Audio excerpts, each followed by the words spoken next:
повели со информациите од терен за тоа како тече изборниот ден во Бутел. Така Бубе, изборниот ден во Бутел може да се оцени како доста солиден, без поголеми проблеми се одвива гласањето тука, си тече нормално, евидентно е дека има присуство од полицијата, но нема за сега, за среќа нема никаква работа полицијата, само е присутна како и на сите гласачки места.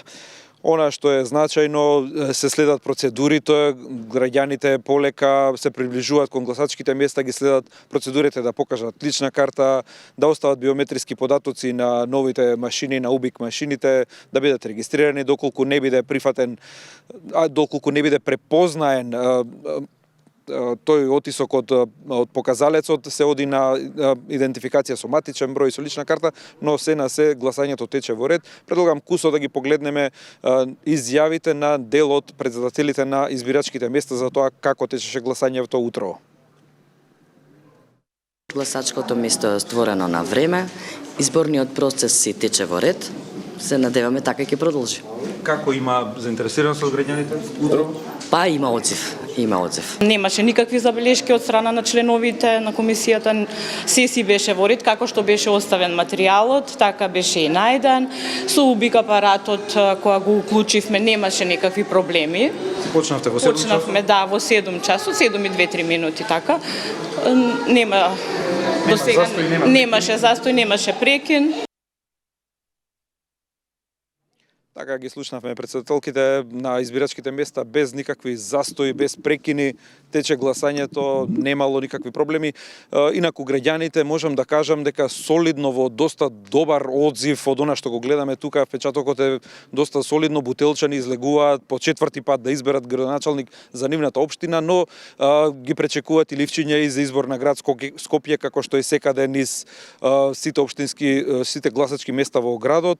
Има 4 кутии за гласање, се гласа за 2 градоначалника, еден за Скопје, еден за општината, се гласа и за советите.